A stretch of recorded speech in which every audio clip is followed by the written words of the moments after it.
नमस्ते। Give conversation में आपका स्वागत है। आज हमारे साथ एक विश्व प्रसिद्ध अभिनेता और हाल ही में निर्माता है। उन्हें आपने फिल्म्स गंगाजल, लगान और अपहरण की तरह में देखा होगा। Yashpal sir, thank you so much, आप अपने कीमती शेड्यूल से वक्त जी। निकाल के हमारे पास थैंक यू वेरी मच। सह निर्माता और निर्देशक। जी, पहला फिल्म है मेरा डायरेक्टर। कैसा था सर एक्सपीरियंस आपका as a director first film? अच्छा था, मतलब जिया हूँ, फिल्म को जिया हूँ और बीज से लेकर के पूरे फल तक जितना प्रोसेस है, उसको धूप, पानी, खाद, पौधा अंकुरित होना और उसको प्लांट बनना, फिर उसका पेड़ बनना, तने निकलना, पत्ते निकलना, ये सारा फूल निकलना, फल निकलना, फिर बड़ा वृक्ष बनना और उसके फल निकलना। अभी 6ठा हफ्ता चल रहा है, हाउसफुल चल रही है फिल्म। आज से बॉम्बे में भी लग गई है और बॉम्बे से अभी 6 दिन के 30 टिकटें किसी ने खरीद लिए हैं, पता नहीं किसने खरीदे। तो मैं हैरान हूं कि कहीं ऐसा नहीं कि मैं गलती तो नहीं कर रहा हूं कि लखनऊ, जयपुर वगैरह सब लगा देनी चाहिए, तो मैं उसी फिराक में हूं। लेकिन ये हरियाणवी सिनेमा के इतिहास में ये पहली फिल्म है जो इस तरीके से इतनी डिमांड और इतना वो हो रहा है। चंद्रावल में हाउसफुल हुए थे 84 में, उसके बाद अब जाकर जैसा। तो सर, आपको दादा लक्ष्मी का आइडिया कहाँ से आया और कितने टाइम पहले की बात है ये? 2016 की बात है, 6 साल हो गए आज, 6 साल से ज्यादा, 3 महीने ऊपर हो गए, 3-4 महीने। 2016 में मैंने फिल्म देखी थी नट सम्राट, नाना पाटेकर, और उस वक्त मैंने पहली फिल्म की थी राजीव भाटिया के साथ, पगड़ी, जिसको नेशनल अवार्ड मिला था, और बलजिंदर कौर को भी उसमें मिला था। 2 लोगों को मिला, 2, राजीव भाटिया को, वंदना को, बलजिंदर कौर को, फिर संदीप शर्मा और पूनम को मिला। उसके बाद राजेश बब्बर और उसको मिला, राजेश बब्बर, सतीश कौशिक की फिल्म थी वो, और छोड़ियां छोरों से कम नहीं होती, और सतरंगी संदीप की। तो पगड़ी से जो बीज गिरा मेरे अंदर, मुझे पगड़ी फिल्म देख करके ऐसा लगा, यार ये तो हरियाणवी सिनेमा में कुछ नहीं हो रहा था, सच बताऊं तो। पगड़ी ने एक आस पैदा की, सतरंगी ने थोड़ी और पानी डाला, फिर धीरे धीरे अब जाकर के कहीं दादा लक्ष्मी, जो जिसको 68 इंटरनेशनल अवार्ड मिल चुके हैं और राष्ट्रपति जी से नेशनल अवार्ड भी मिल चुका है 30 सितंबर को, और अकेली हरियाणवी फिल्म है जो कांस में दिखाई गई 9 जुलाई 2021 को ऑनलाइन। ऑफलाइन नहीं था, कोरोना था, दूसरी लहर चल रही थी उनके। तो नट सम्राट फिल्म का आइडिया मुझे बहुत अच्छा लगा। बहुत फेमस नाटक है कि एक एक्टर जो ईमानदार है, सच्चा है, भोला है, सब पे भरोसा करता है, जान दे देता है परिवार के लिए, सब कुछ, वो आदमी लास्ट में पागल हो जाता है। तो मुझे लगा हरियाणवी कुछ करना है तो एक सांगी, क्योंकि स्वांग हरियाणा का है, हरियाणवी सिनेमा के लिए मुझे एक ऐसा सब्जेक्ट चाहिए था जो यूनिक हो। लव स्टोरी कोई शहर की कहानी, ये वो मैं नहीं करना चाह रहा। मैंने कहा कुछ अलग विजुअल हो उसके, जो देखते ही लगे कि हाँ देखनी है। तो सांगी की कहानी, जो बहुत सांग करता है, फोक आर्टिस्ट है। तो ये बात मैंने राइटर जो मेरे हैं कहानी के, राजू मान जी को बताई, तो उन्होंने बोला अगर सांगी की कहानी करनी है तो दादा लक्ष्मी से बेहतर, लक्ष्मी चंद से बेहतर कोई सांगी नहीं। तो मैंने कभी नाम नहीं सुना था, उन्होंने 2 सीन सुनाए, पहला और आखिरी, और मैं दंग रह गया है, झंझोड़ के रख दिया। पहला सीन ही जो मेरे मरने का सीन था, तो इस फिल्म में है। मैंने कहा यार जिसका बिगिनिंग और एंड इतना बढ़िया है, तो फिर तो बाकी तो हम उड़ा रहे हैं, बढ़िया से उड़ाएंगे, मतलब अच्छा करेंगे। हाँ, मतलब जमा के करेंगे। बस वही था। अभी वहीं से फिर मैंने सोचा कि उसी वक्त 1100 रुपए मैंने उनकी झोली में डाले कि शुरू हो गया उसका। बस फिर हमने फिर लिखी डायलॉग, और आपने लिखी भी खुद? बिल्कुल, स्क्रीन प्ले डायलॉग हम दोनों ने लिखे। बेसिक आइडिया सारा उनका था कि क्या इस तरीके का होता है, क्या कहानी। फिर उसको मैंने एज ए डायरेक्टर, मतलब क्योंकि चेंज होता ही है, क्योंकि मेरे अंदर जो कुलबुलाहट चल रही थी किसी रिसर्च के दौरान, 17 किताबें पढ़ी, ये वो, तो उसकी वजह से थोड़े चेंज तो हर में हमेशा होते ही है, डायलॉग के भी और स्क्रीन प्ले के भी कुछ सीन हटाए, कुछ नए डाले, लेकिन सेट तक भी राजू मान जी हमारे साथ रहे और नए सीन दो मैंने कहा अभी ये सिचुएशन है, ये इस तरीके का चाहिए, फटाफट लिख दिया। क्या बात, ऑन सेट दो सीन जो कि आज फिल्म के अंदर मतलब ताकत है, बहुत बढ़िया। तो सर अब दादा लक्ष्मी जैसे आप कह रहे हैं इतना सक्सेस मिला है, इतने लोग पसंद कर रहे हैं, तो क्या हम अब आपको एज एन एक्टर देखेंगे या एज अ डायरेक्टर ज्यादा देखेंगे? नहीं, दोनों डायरेक्ट भी करेंगे आप? खून में है तो वो ऐसे कैसे जाएगा भाई। हाँ, और क्योंकि मैं अभी तो पार्ट 2 बनाना है इसका, ये पार्ट 1 है भाई। अच्छा। हाँ जी, इसके अंदर मतलब सब कुछ जो है वो उल्टा है, धारा के विपरीत है। इसमें कोई हीरोइन नहीं है, कोई ग्लैमर नहीं है, रोमांस नहीं है, कोई रोमांटिक सीन या कोई गाना नहीं है, कोई कॉमेडी नहीं है, कोई फाइटिंग नहीं है, एक्शन नहीं है, वो एक लात मारी 10 लोग उड़ गए, ऐसा कुछ नहीं है। और इसके अंदर डबल मीनिंग के डायलॉग नहीं है, कोई भी आइटम सॉन्ग नहीं है। ऊपर से ये हरियाणवी है जिसके दर्शक नहीं है थे, ऊपर से ये 2 पार्ट में है। आपने तो पूरा ही सब कुछ उल्टा किया है। सारा कुछ उल्टा हुआ है। किसी ने बोला आइटम सॉन्ग रख लो, किसी ने बोला सपना चौधरी जी का एक गाना रख लो।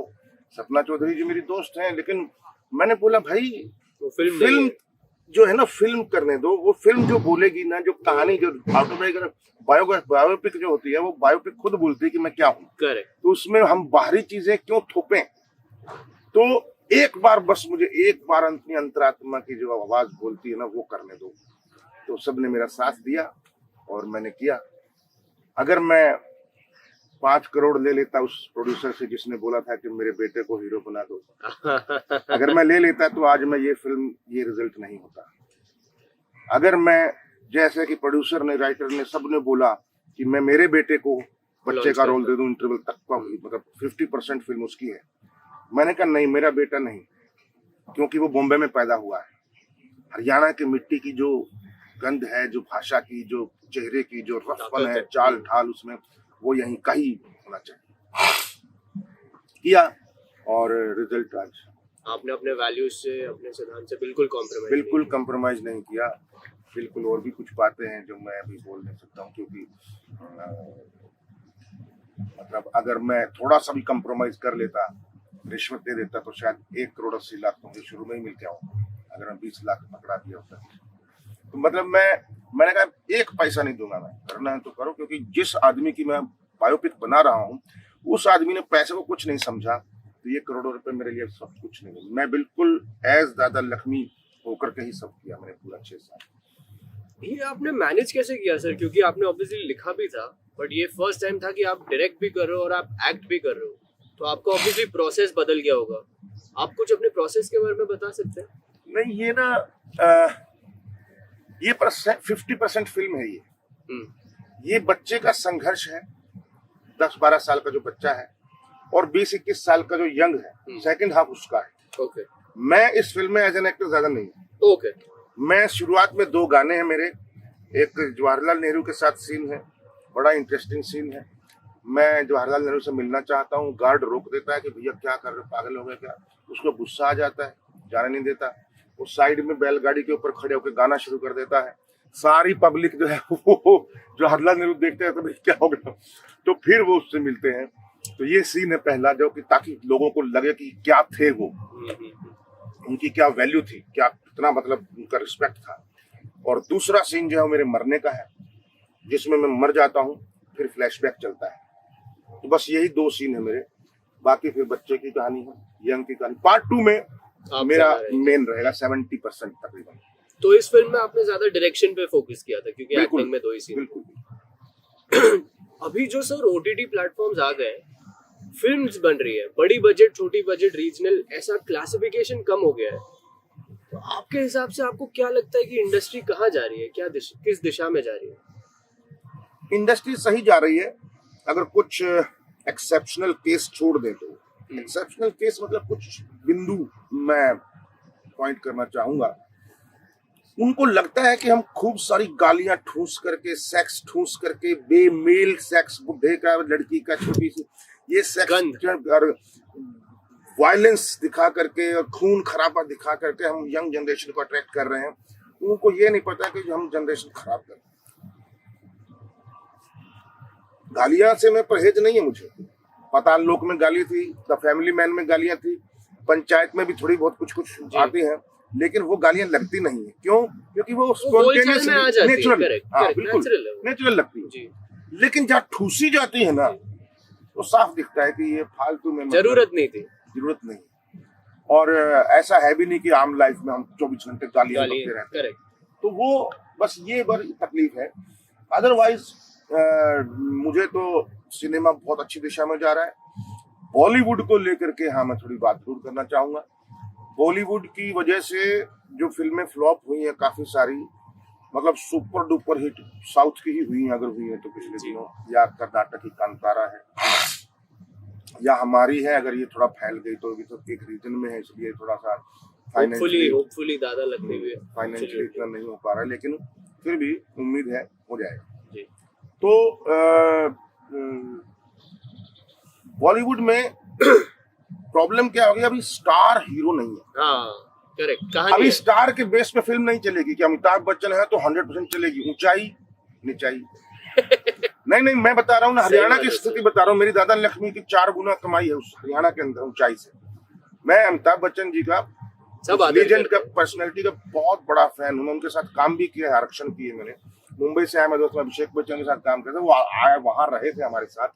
मैं उनका बहुत बड़ा फैन हूँ, लेकिन मैं हरियाणा की स्थिति बता रहा हूँ और पोलाइटली बता रहा हूँ, घमंड से नहीं। और ऐसा हुआ, और भी कई फिल्में, एक्शन हीरो भी है अभी भी, वो भी दादा लक्ष्मी ऊपर है, वो भी हनीमून भी थी, काफी सारी फिल्में थी। मैं पंजाबी फिल्म भी थी कोई, सबसे सिर्फ दृश्यम 2 को अगर छोड़ दे उसको हरियाणा में, तो उसके मुकाबले में है दादा लक्ष्मी। नहीं, दृश्यम 2 भी फर्स्ट वीक ओनली। उसके बाद हाँ, उसके बाद दादा लक्ष्मी ही चल रही है जी। तो अब छठा हफ्ता है, आप देखिए छठा हफ्ता है, आज 6 दिन फिल्म चल जाए या 2 हफ्ते चल जाए तो हम सोचते हैं कि भाई सुपर डुपर हिट हो गई। लेकिन हमारी बस प्रॉब्लम यह है कि वो करोड़ों की इसमें नहीं है शामिल, क्योंकि हमारे थोड़े से ही हरियाणा की जो टेरिटरी है, हरियाणा की टेरिटरी बहुत छोटी है, कम हॉल सिनेमा हॉल है और ज्यादा नहीं है। और दर्शकों की अभी जागृति हुई है, अभी जागृत हुए हैं, अब हॉल के अंदर भरना शुरू हुए हैं, अब उनको मजा आना शुरू हुआ है। बच्चे से लेकर बूढ़े तक सबको फिल्म पसंद आ रही है, यंग जनरेशन को पसंद आ रही है। कई ऐसे 5-6 हजार ऐसे लोग हैं जो सिनेमा घर में पहली बार कदम रखा है, जिन्होंने कभी नहीं देखा। मैंने सुना बूढ़े बुजुर्ग भी आ रहे थे फिल्म देखने, 90 साल के। क्या हुआ? 90 साल के। और वो फिल्म खत्म हुई एक बार कुंडली में, और मैं फोटो खिंचा रहा था तो बाहर 2 बूढ़े खड़े थे, तो मैंने बोला यार वो शायद मेरे लिए खड़े होंगे, मैं मिलके आता हूँ। तो बूढ़े थे, एक लाठी थी, 80-90 साल के थे। तो मैं गया उनके पास, नमस्कार, कहाँ है आपका मोबाइल? बोले मोबाइल की हमको फोटो खिंचानी है। बोले ना भाई, हमने फोटो नहीं खिंचानी, हम तो तेरे ते आशीर्वाद देन आए हैं आशीर्वाद देन खातिर रुके हैं। मतलब वो रुके थे इसलिए कि यशपाल की फिल्म को एक बार बस आशीर्वाद दे दें कि भाई तूने कमाल कर दिया, और हमको दर्शन हो गए दादा लक्ष्मी के। हम पता नहीं पार्ट 2 तक जीवित रहेंगे कि नहीं रहेंगे, लेकिन इसी में भी हमने स्वाद आ गया। बोले और भाई जिंदा रहे और मैं बढ़ाऊंगा रहे, ये आशीर्वाद देने के लिए रुके थे। एक छोटी सी बच्ची आई थी फिल्म देखने, वो अगले दिन फिर आई। बोले तुम तो कल देख के गई थी, स्कूल के बच्चे आए थे तुम लोग 50-60। बोले हाँ, मेरे को बहुत अच्छी लगी, मैं अपने सारे परिवार को लेके आई हूँ। मैंने कहा यार ये क्या बात है, बुढ़े बैठे हैं ऐसे हॉल पे, मैं यहाँ बैठा हूँ, मेरी तरफ देखा भी नहीं उस बुढ़े ने। उसको ये नहीं पता था कि मैं कौन वाला है, लेकिन उसने ऐसे नहीं किया पूरा 2.5 घंटे। सबसे बड़ा कॉम्प्लीमेंट, 2.5 घंटे के बाद लोग अरे खत्म हो गई, ये सबसे बड़ा कॉम्प्लीमेंट है। क्योंकि आज 1.5 घंटे की फिल्म, आज हम 5 मिनट का वीडियो नहीं देख सकते। बिल्कुल फोन बज जाता है, कोई कुछ बोल कोई वीडियो भेज देता है तो 1.5 मिनट का तुम सोचते हैं अरे यार 1.5 मिनट कौन खर्च। आजकल तो 10 सेकंड की रीलें हैं जो वो इंस्टाग्राम पे, फेसबुक पे वो रीलें सब करना चाह रहे हैं, फटाक से देखा खत्म। किसी के पास टाइम नहीं है इतना। लेकिन इस फिल्म ने एक इतिहास कायम किया है, एक मिसाल कायम की, और 6 साल लगे हैं हर चीज में टाइम दिया है, कॉस्ट्यूम में बहुत रिसर्च हुई है, स्केचेस बने हैं उसके, कैसे होती थी उस वक्त पे, क्या क्या पहनते थे, सेट डिजाइन में क्या क्या बर्तन थे 100 साल पुराने, सब आपने डिटेलिंग। बिल्कुल सारा। और देखिए माला डे रुदाली फिल्म की कॉस्ट्यूम डिजाइन जिसको नेशनल अवार्ड मिला, असीम सिन्हा श्याम बेनेगल के एडिटर, उन्होंने एडिट किया। जैन देशमुख प्रकाश झा के आर्ट डायरेक्टर, उन्होंने आर्ट डायरेक्शन किया। अनिल पालांडे मेकअप मैन जो ट्रैफिक सिग्नल के लिए नेशनल अवार्ड मिला था, उसने मेकअप किया। दिल तो पागल है गदर जैसा म्यूजिक करने वाले उत्तम सिंह जी का म्यूजिक है। और जिसको हमारे साथ अभी प्रेसिडेंट से नेशनल अवार्ड मिला बेस्ट कैमरामैन ऑफ इंडिया, उस बंदे ने, सुप्रतिम बोल ने हमारा कैमरा किया जेएफटीआई से। सारे हरियाणा के एक्टर, सारे हरियाणा के सिंगर, एक गाना रघुवीर यादव की आवाज में, क्योंकि वो सूफी मुझे चाहिए था एक गाना। तो ये है, मतलब समझौता नहीं हुआ। आपने पूरी तरीके से जो आपके बस में था आपने उस फिल्म में डाल दिया। बिल्कुल। एक घर भी बेचा लेकिन वो कोई बात नहीं, लेकिन मैंने किसी पे एहसान नहीं किया भाई, ये मेरा स्वार्थ था। किसी पे एहसान, हरियाणा पे कोई एहसान नहीं किया मैंने, ये मेरा स्वार्थ था। ये मैं रिच हुआ हूँ यहाँ से। जब आपको बुजुर्गों का आशीर्वाद मिला तो सबसे बड़ा आशीर्वाद है। आज लाखों लोगों की दुआएं मिल रही हैं, लाखों लोगों की दुआएं मिल रही हैं। माउथ पब्लिसिटी इतनी बढ़ गई है, बच्चे को पता है इस वक्त दादा नहीं। बच्चे गाने बना के भेज रहे हैं, मीम्स बना के भेज रहे हैं। गाने इतने मशहूर हो गए हैं कि मतलब हर कोई उस पे गाने पे अपना कुछ वीडियो डाल रहा है, कोई गा रहा है कुछ। ये पूरा इंस्टाग्राम, हमारे जितने भी सर्कल है हरियाणा के, सब लोगों ने यही डाले मैक्सिमम। आजकल फेसबुक पे, इंस्टाग्राम पे खोलो, ट्विटर पे खोलो, हमको जो मेरे सर्कल के जितने भी लोग हैं सब वही दिखता है हमको। क्यों? मैं किसी को नहीं बोलता कि भाई करो कुछ नहीं बोलता, मैं किसी को नहीं बोलता। मैं बस ये डाल रहा हूँ, ये इस फिल्म का रिव्यू है, ये फेसबुक पे जा रहा है, ये वाला, ये पब्लिक जो बाहर निकली है उनके रिव्यू देख लो भाई। कल जर्मन लड़की ने जो बोला है, अरे बाप रे।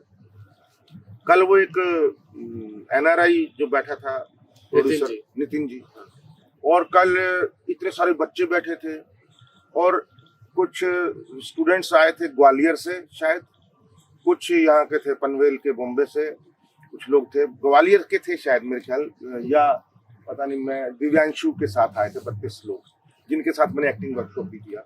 उन लोगों ने फिल्म देखा, पिन ड्रॉप साइलेंस।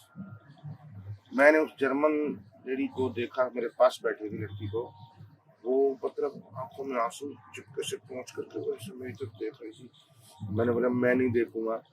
क्या देखूंगा भाई, तुम रो रही हो। मैं, क्योंकि मेरे खुद की आंख में आंसू थे, तो मैं हर बार रोता हूँ, जितनी बार 50 बार देख चुका हूँ, लेकिन वो सिचुएशन में डूब जाता हूँ और वो रुलाती है मुझे। कम से कम 6 जगह ऐसी हैं जहाँ आंसू गिरते हैं, बड़े बूढ़े भी रोए हैं, और उन्होंने यही कॉम्प्लीमेंट दिया है कि भाई हम तो रोना हंसना ही भूल गए थे, सांस भी लिए, रो भी लिए।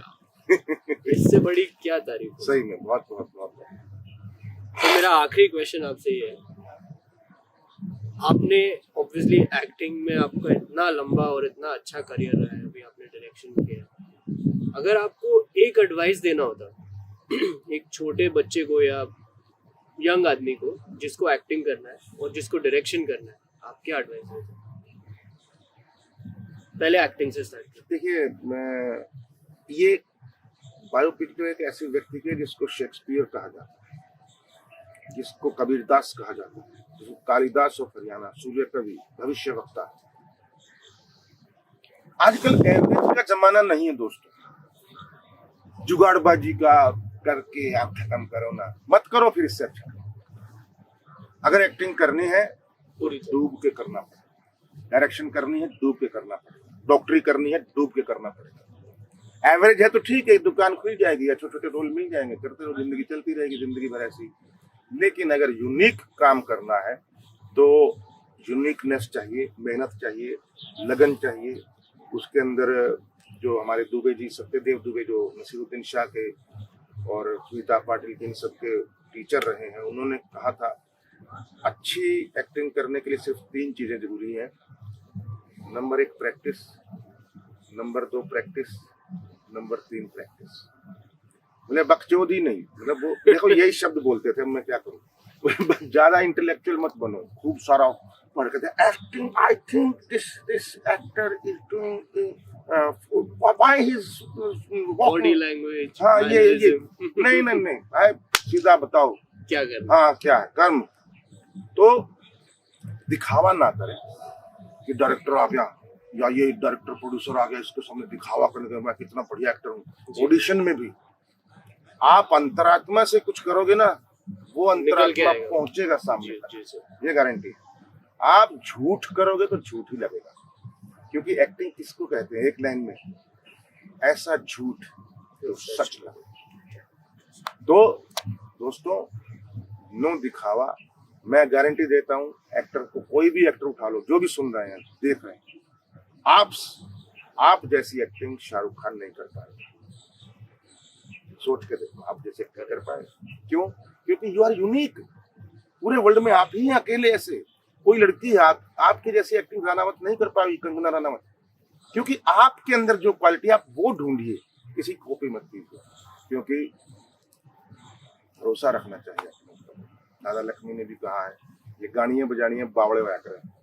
तो कलाकार पागल होते हैं। हम अपनी पोटेंशियलिटी का 30% यूज करते हैं, बाकी 70% लोग क्या कहेंगे, घर वाले क्या बोलेंगे, दोस्त लोग क्या बोलेंगे, पड़ोसी क्या बोलेंगे, कॉलेज वाले, स्कूल वाले क्या बोलेंगे, ये करके हम कई चीजें दबा के रखते हैं, यूज नहीं करते अपनी पूरी ताकत। तो करना चाहिए।